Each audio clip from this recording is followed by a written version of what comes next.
चाहे कितने ही सगे हों, इन तीन लोगों पर कभी भी भरोसा नहीं करना चाहिए। एक वक्त की बात है, एक देश में बहुत ही सुंदर शहर था। उस शहर में एक चोर रहता था। वो छोटी मोटी चोरी करके अपना गुजारा करता था। उस चोरी से उसका अच्छा गुजारा नहीं होता था। एक दिन उसने सोचा, गुनाह तो गुनाह होता है, चाहे छोटा हो या बड़ा। मैं चाहे छोटी चोरी करूं या बड़ी, रहूंगा तो चोर ही।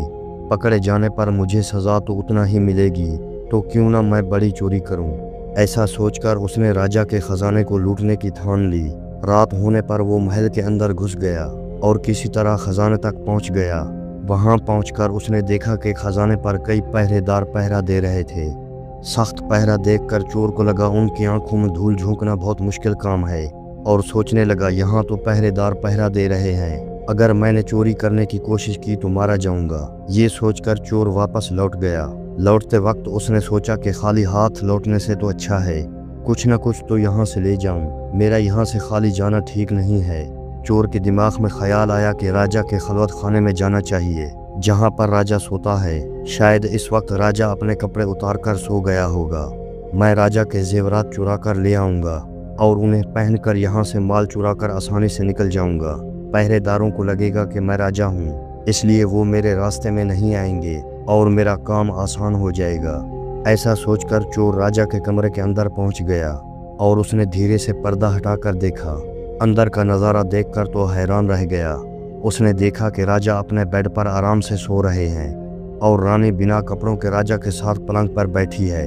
रानी को जागता हुआ देखकर चोर के हाथ पैर फूल गए और वो एक तरफ दीवार के साथ खड़ा हो गया और रानी के सो जाने का इंतजार करने लगा। कुछ देर बाद फिर उसने पर्दा हटाकर देखा कि रानी सोई हैं या नहीं, क्योंकि रानी सो जाए तो राजा के कपड़े चुराए जाएं। चोर ने देखा कि रानी अभी भी उसी तरह बैठी हुई थी। ये देखकर चोर वहां रखी हुई टेबल पर बैठने लगा। जैसे ही चोर टेबल पर बैठा तो पानी का गिलास जमीन पर गिर गया। उस आवाज को सुनकर राजा की आंख तो नहीं खुली, पर रानी तलवार लेकर बाहर आ गई और तलवार चोर की गर्दन पर रख दी और कहने लगी, कौन हो तुम और यहाँ किस लिए आए हो? सच सच बता, वरना तुम्हारा सर धड़ से अलग कर दूंगी। चोर डर के मारे पसीना पसीना हो गया और हाथ जोड़कर कहने लगा, रानी साहिबा मेरी जान बख्श दो, मैं एक गरीब चोर हूँ और चोरी करने के इरादे से यहाँ आया हूँ। छोटी मोटी चोरी करके अपने परिवार का गुजारा करता हूँ। आप मुझे मार देंगी तो मेरे बच्चे अनाथ हो जाएंगे। मैं वादा करता हूँ कि इस बार मुझे छोड़ दो, मैं कभी दोबारा राजमहल की तरफ मुड़कर नहीं आऊँगा। रानी साहिबा मेरे छोटे छोटे बच्चों पर रहम करो। रानी को उस पर रहम आया और उसने कहा, मैं तुम्हें एक शर्त पर छोड़ सकती हूँ। चोर ने पूछा, क्या शर्त है? उसने कहा, मेरे साथ रात गुजारो, यानी मेरे साथ हम बिस्तरी करो, तो फिर मैं तुम्हें यहाँ से जाने दूंगी, वरना एक ही झटके में तुम्हारा सर काट दूंगी। रानी की ये अनोखी शर्त सुनकर चोर और भी ज्यादा घबरा गया और कहने लगा, रानी साहिबा ये आप क्या कह रही हो? मैं तो एक छोटा मोटा चोर हूँ और आप इतने बड़े राजा की रानी हैं। मेरी क्या औकात है जो मैं आपके साथ ऐसा करूँ? मेरे लिए ये सोचना भी बहुत बड़ा गुनाह है। रानी ने कहा, मैं कुछ नहीं सुनना चाहती।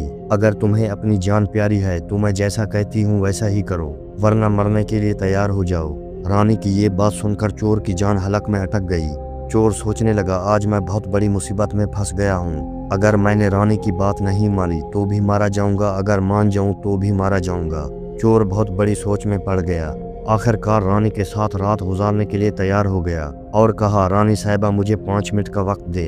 रानी ने कहा, कोई बात नहीं, आपके पास 5 मिनट का वक्त है। चोर थोड़ा दरवाजे की तरफ हुआ और भागने लगा। भागते भागते दरवाजे तक पहुंचा। दरवाजे पर जो पहरेदार था उसने उसे पकड़ लिया और चोर से पूछने लगा। चोर डरा हुआ था।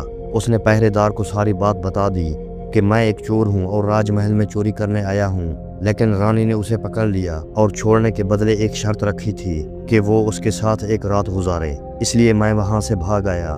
चोर ने कहा, मुझे जाने दे। पहरेदार ने कहा, मैं तुम्हें नहीं जाने दूंगा, जैसा आपको रानी ने कहा है आपको वैसा करना होगा।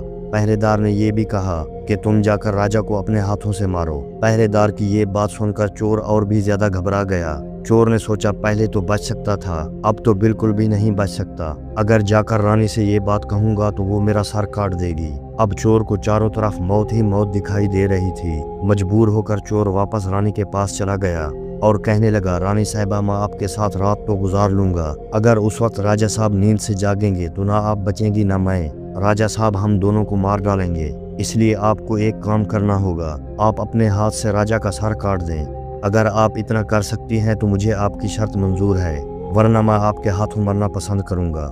रानी ने सोचकर जवाब दिया, कोई बात नहीं, मैं अभी राजा साहब को मौत के घाट उतार देती हूँ। रानी ने दोनों हाथों से तलवार पकड़ी और सोए हुए राजा का सर काट दिया। ऐसा करने के बाद रानी बेहोश होकर गिर पड़ी और उस वक्त चोर वहां से भाग निकला। सुबह राजमहल में शोर मच गया कि कोई राजा साहब को मार गया, मगर राजा साहब को मारने वाले का कोई पता नहीं चल पा रहा था। रानी भी जोर जोर से रो रही थी, मगर एक पहरेदार के अलावा और कोई नहीं जानता था कि राजा को रानी ने मारा है या चोर ने। रानी ने कहा, मैं भी राजा के साथ जाना चाहती हूँ। तो पहरेदार ने कहा, रानी साहिबा, आप तो राजा के साथ जाना चाहती हैं, मुझे बस इतना बता दें कि राजा साहब को आपने मारा या चोर ने। ये बात सुनकर रानी चौंक गई कि इसका मतलब इस बात को पहरेदार भी जानता है। रानी ने कहा, सुनो, राजा को ना मैंने मारा है ना उस चोर ने। अगर तुम्हें ये बात जाननी है कि राजा को किसने मारा है तो शहर के बाहर एक जंगल है, उसमें चले जाओ। वहाँ पर झोपड़ी में बुढ़िया रहती है, वो तुम्हें इस राज के बारे में जरूर बताएगी। पहरेदार को ये बात जाननी थी। रानी की बताई हुई जगह पर वो पहुंच गया जहाँ पर वो बुढ़िया रहती थी। पहरेदार उस बुढ़िया के पैर पकड़कर बोलने लगा, मैं एक राज जानने के लिए आपके पास आया हूँ। राजा साहब को किसने मारा है मुझे बताइए। बुढ़िया कहने लगी, तुझे ये राज जानना है तो तुझे एक काम करना होगा। मेरी झोंपड़ी के बाहर एक बकरा बंधा हुआ है, तू अपनी तलवार से उसका सर काट दे। सर काटते ही बकरे का धड़ जमीन पर गिर जाएगा और उसका सर हवा में उड़ने लगेगा। तब तुम उस बकरे के सर के कान पकड़कर लटक जाना। बकरे का सर तुम्हें जहाँ पर ले जाए वहाँ पर तुम्हारे सवाल का जवाब मिल जाएगा कि राजा को किसने मारा है। अब पहरेदार ने वैसा ही किया। पहरेदार ने उस बकरे का सर काट दिया। बकरे का सर कटते ही हवा में उड़ने लगा। पहरेदार ने बकरे का सर पकड़ लिया और वहां से उड़ने लगा। बकरे का सर उसे एक भयानक जगह पर ले गया। जैसे ही पहरेदार वहां पर उतरा, उसने सोचा यहाँ तो कोई भी नहीं है, यहाँ पर कौन मुझे राजा की मौत के बारे में बताएगा। वो जगह एक जिन की थी। एक जिन और उसकी बेटी वहां पर रहते थे। जिन ने सोचा कुछ खाने के लिए बाहर से ले आऊं। फिर उसके बाद उसकी बेटी गुफा से बाहर आई। बाहर आकर उसने देखा कि एक हट्टा कट्टा नौजवान खड़ा है। जिन की बेटी ने सोचा कि मैंने इसे खा लिया तो मेरे एक वक्त की भूख मिट जाएगी। अगर मैंने इसे जिंदा रखा तो ये नौजवान मेरे बहुत काम आएगा। उसकी बेटी ने एक खूबसूरत लड़की की सूरत इख्तियार की और उसके सामने आ गई। इतना खूबसूरत लड़की उसने आज तक पहले कभी नहीं देखी थी। उसने उसे देखते ही उसका दीवाना हो गया। लड़की भी उसे अपनाने के लिए आई थी, इसलिए उसे अपने गुफा में ले आई और उसके साथ खूब मस्ती की। जब उसके बाप के आने का वक्त हुआ तो उसने उसे मक्खी बनाकर दीवार पर चिपका दिया। राक्षस आया और उसने बेटी से पूछा कि मुझे कोई इंसान की बदबू आ रही है, मुझे लगता है कि कोई आदमी हमारे गुफा में आया है। तब बेटी बहाना बनाकर कहने लगी, हमारे होते हुए कौन यहाँ पर आने की जुर्रत कर सकता है। इस तरह उसने अपने बाप को गुमराह कर दिया और रोज रात को उसे आदमी बनाकर उसके साथ मस्तियां करती और दिन में उसे मक्खी बनाकर दीवार में चिपका देती थी। ऐसा करते करते पहरेदार को काफी दिन गुजर गए। अब उसे अपनी बीवी और बच्चों की याद आने लगी। पहरेदार वहां से रोज निकलने की कोशिश करता, वहां से नहीं निकल पा रहा था। एक रात उसे वहां से भागने का मौका मिला, वहां से भाग निकला। वो वापस अपने घर पहुंच गया। फिर वो अपने घर रहने लगा। फिर एक दिन उस पहरेदार को उस लड़की की याद आई। अब उसको दिन रात उस लड़की के ख्याल आने लगे। उस लड़की की खूबसूरती उसे सोने ना देती। फिर हर वक्त ये सोचने लगा कि उससे किस तरह मिलूं। फिर उसने उससे मिलने का सोच लिया। पिछली बार तो उस बुढ़िया ने मुझे वहां पर पहुंचा दिया, मैं तो वहां से भाग कर आया हूँ, अब तो मुझे रास्ते का भी पता नहीं है। फिर उसने सोचा क्यों ना कि मैं उस बुढ़िया के पास जाऊं। फिर वहीं जगह बुढ़िया के पास पहुंच गया और वहीं जाकर कहने लगा, मुझे एक बार वहां फिर पहुंचा दो जहां पर मुझे पहले भेजा था। अब वो राजा का राज जानना भूल गया।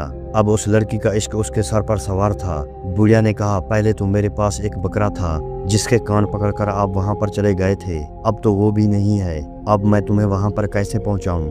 पहरेदार ने कहा, जैसा करो मुझे वहां तक पहुंचाओ। बुढ़िया ने कहा, एक बात है, आप अपने बेटे को मेरे पास लाएं। पहरेदार ने कहा, ये कौन सी बड़ी बात है, मैं अभी ले आता हूँ। इतना कहकर पहरेदार अपने बेटे को बुढ़िया के पास ले आया। बुढ़िया ने कहा, जैसे आपने बकरे का सर काटा है इस तरह अपने बेटे का सर भी काट दो, फिर उसी तरह इसका सर भी हवा में उड़ने लगेगा। फिर तुम इसका सर पकड़ लेना, ये आपको वहां तक पहुंचा देगा। पहरेदार के सर पर लड़की का जुनून सवार था। वो अपने बेटे का सर काटने पर तैयार हो गया। जैसे ही उसने तलवार लेकर बेटे का सर काटना चाहा, तब उस बुढ़िया ने उसका हाथ पकड़ लिया और कहने लगी, रुको, यही तुम्हारे सवाल का जवाब है। चाहे कितने ही सगे हो, इन तीनों पर कभी भी भरोसा नहीं करना चाहिए। पहला, राजा को न चोर ने मारा था न रानी ने, राजा को हवस ने मारा था।